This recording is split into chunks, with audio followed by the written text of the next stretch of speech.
Hello and welcome again to my YouTube channel. First of all, we will understand what is upsert in MongoDB. This term I need to explain to you before I go into the coding portion. So this is Geeks for Geeks website. It's a very nice website actually. There's a lot of technical information you can go in and see. So what they are telling is that in MongoDB, upsert is an option that is used to update operation. That means update, find and modify, etc. Other words, upsert is a combination of update and insert. That is how they call it upsert. Okay, so that is how we understand what is upsert in MongoDB. So upsert has a value of Boolean. That means it could be true or false. So this is how the upsert is being declared. You see, upsert is Boolean. Okay, with that being said, let's dive into the code and further understand the anatomy of Next.js application. So I am in the coding portion now. Let's see all the anatomy of the Next.js application. In previous episode or previous video, you would have learned that Next.js is structured in pages and API. So first of all, I'll show you the application. We are at localhost. I refresh. And before that, I would like to show you how you run the Next.js application. So I'll do a Control C and I will clear the screen. And then you have to npm run dev. Dev is for development. So it's running at localhost 3000 as you can see. So it's compiling. So we have to give it a minute to compile. And we can refresh and see here, is it working or not? So it's working. Now, all this data is available in MongoDB database. Let me show you that. So let's refresh here.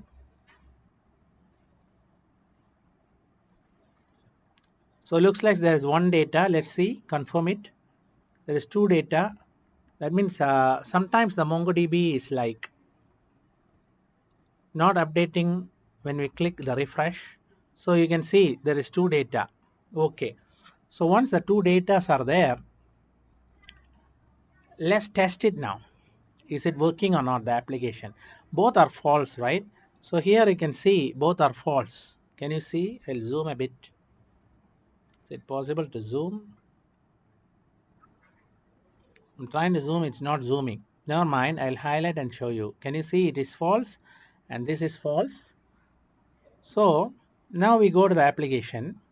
We make it true, both of them. So it is true. We come back and then we'll check again. Both are true. Can you see that? Again, I'm going to add data. There's two data here. So I'm going to add data. Add to do fly the aeroplane. And then I am the pilot or captain. And you add it.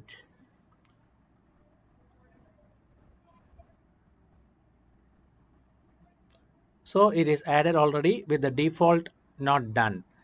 So if I go to the MongoDB database again and I click to do's, you can see I am the captain, which is false. Okay, so data is being updated. So let's see the delete also in action. Let's say I delete the top one. Let's wait and see. Yeah, it's deleted. You can see my next to do and fly the aeroplane are there. So let's go to the MongoDB. Click here. There is two database. My next to do. There are two data here, records here. My next to do, fly the aeroplane. Okay. So now everything is working fine. That we verified already. So we are going into the coding portion, how we made it. So here I close the test me. So let me explain to you the first step. I won't be repeating again the things, because I always want anybody seeing this video to catch up faster rather than dragging into many episodes the video, right? So we had to understand faster, and then we had to experience it and play around with it to become a smarter developer or a fast developing person. So now let me show you this web page. This web page has a navigation and also the body, right? So how it is achieved, let's go in and see. Now basically for the Next.js application, you can see underscore app.tss. This is a time scripted JavaScript file, so it's a time script format. So don't worry about that. Time script is always declare like what is the type of data or record or variable. That is what is time script. So time script is very easy to understand, no problem. So here you can see this is the basic structure of the Next.js application. There's a function my app and export default my app, same like a React application. And fragment is nothing but a placeholder to hold all those components together, because return will take a single component, or which we call it as a fragment. So now there is a navigation. So the moment I blank the navigation, let's say, you can see the navigation is gone, right? So here is where the navigation gets injected. And where is the navigation coming from? It's coming from the components navigation. So that is how the navigation comes in. We are going to focus on the core things. So I won't be explaining more of the CSS, Tailwind CSS, or all those components to make it a very dragging video. I'll be straight away focusing on the anatomy of the Next.js. So basically this is the first function that is being called. So once this is being called, then we have component where all other definitions of Next.js are being in place. So once this is done, immediately we will focus on index.txs. There you can see the main thing is once the index.tsx, that means the web page is loaded. I mean this web page is being loaded. Immediately index.tss is being called, and then this index.txs calls the get static props, which is the main API call that is being done here. And you can see that this is taking from process.env Mongo URI. Remember in previous episode I was explaining how to configure. So it is taking from my .env file, and it is already having all the credentials, and that is how it is able to connect the MongoDB database. And then what we are having here is to-do collection. So once we get the collection from the to-dos, we have the to-do array from the collection. After that, the client is closed. That is how the overall syntax. Then once it is done, you can see here, return props, to-dos. To-dos is to-do array map to do with heading, description, done, and ID. As you can see, this is coming from the database schema, where we can see it here. There will be a heading, there will be a description, there will be a done, and an ID. Okay, that part is clear. So to-dos array is mapped into these data. And what happens? Revalidate means this get static props will call every 5 seconds to revalidate. If any changes are there, immediately it's same like use effect. It will keep on updating the data if there is any change. So now the props are being returned into this function, which is home. You can see here props. So props is defined as any type, and then again we got the fragment. Then what we do, let's look at the website. In the body we have to do description done. Can you see here? To do description and done. This is the basic TH or header data. Out of the header data we have the body. So in the body we will have props to do's. So the to do's is coming from here, as you can see, right? The to do's is here, and we are able to get that data which already run through the API. We got to do's and then we map it through the to do item, which is the child component of this home component. So let's see what the child component does. So before that, the ID, heading and description, this gets populated. These are the three items being populated, and then delete is being called inside the to do item. So to do item, how it comes here, we are importing it from the components. So let us pass straight away to the to do item. So where it is available, components to do item. So let's go into components to do item .tsx. So here you can see again it receives the props, and then there is a delete to do and a toggle done. Two functions are being declared here, and then what happens? Here is the interesting portion. You can see when it is returning if done is true, then immediately we will load image, which is check.pinang. That's what is here. This is the checked image. So if done is true, then checked image is loaded, and then if there is an on click, then you have to set it to false. The idea is that if I click it here, it has to be set to false. It cannot be set to true again, right?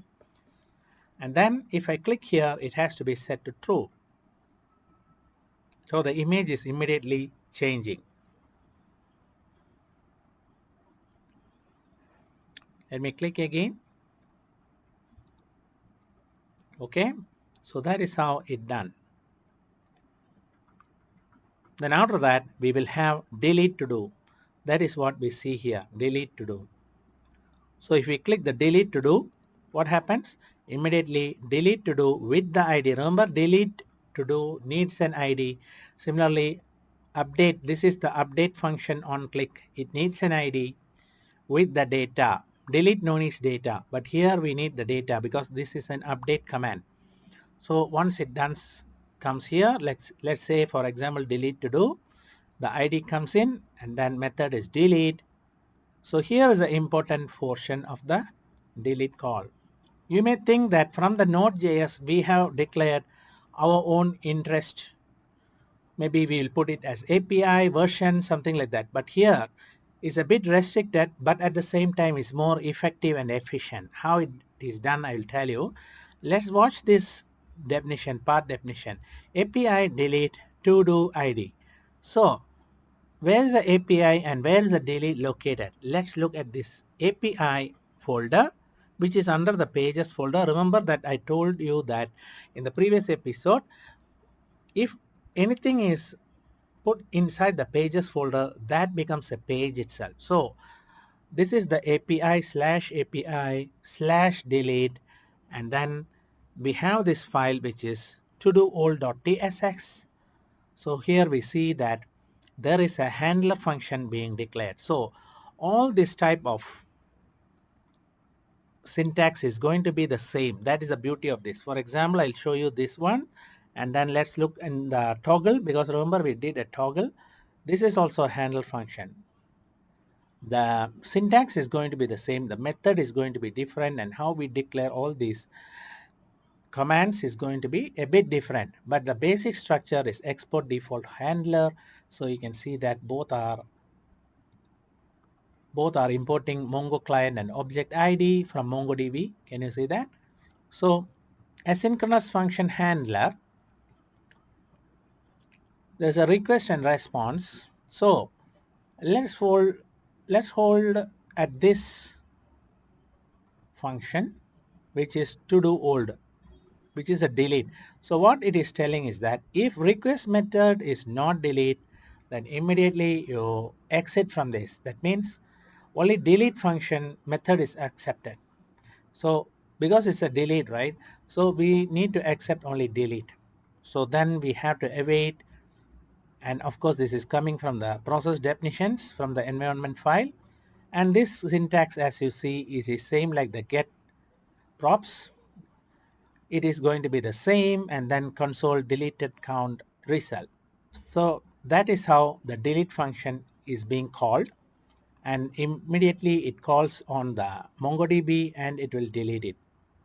So hope you understand how the structure or the anatomy is there. Again, let's go into the toggle. So before we go into the toggle, let's look at the to-do item. Toggle done. This is what is being done. So API toggle. And then there are two parameters being passed. You see, ID and done. Done could be true or false. So let's go into API toggle. API toggle. And then we will have this parameter.txs file. And we will see here to-do ID and done is being passed. So let's look at the to-do ID, how we take it. Request query 0. That is the ID, you see. Whereas the done is taken from request query parameter 1. So hope you got the connectivity here. First parameter is ID, second parameter is done. As you can see, first parameter, which is 0, is the ID, second parameter is done. Of course, you can pass another parameter, third parameter. So you have to put it as 2 in case you want to take it. So again, all these definitions are going to be the same, and then updated record. Okay, here is the place where I have been telling you upsert. Remember in the Geeks for Geeks website I was explaining to you, this is the upsert must be true, and then we will set the done parameter as per the query we receive.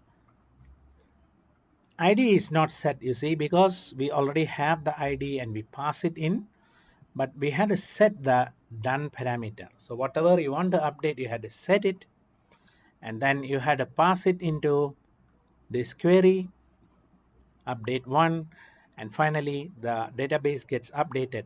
So here guys, I wanted to tell you, if we look at my first episode on the Node.js, we are declaring the path definitions or the routes, but here it is already constrained, or it's already pre-configured inside the pages. So we had to follow this hierarchy in order to get the path definitions. So it is more efficient in one way, right? Because already it's inside the API folder, and then we need to look at that particular portion only if anything we need to change or modify. So it's like modularized type of hierarchy. We don't need to declare our own routes or paths. So guys, similarly, it new to do add txx, everything, add to do. I won't be repeating again and again. You can go through that. Everything follows the path definitions as per the hierarchy here, and then we will be able to get the response and show it on the web page like this. So I close this, I make it undone. Yes, it's undone. I'll make it done. I'll add a data. My data. This is very good teaching. For example, I add it. Okay. So one more thing I wanted to tell you is that if you come to the index.tsx, if you want this revalidate to happen faster, you can put it 1 second or 2 second, or sometime it can be more slower, so you can put 60. That means it's 1 minute. So no issues. You can change the revalidate timings as per your wish. And with that anatomy, I would close this Nextjs application, and then I leave it to you to build up and understand and practice more. All the codes are available in my GitHub. I will leave it in the description section. So please subscribe to my YouTube channel and give a thumbs up so that I get motivated to make more videos like this. Hopefully you enjoyed the video and your time was utilized very nicely. Thank you very much for watching this video. Have a good day and bye-bye.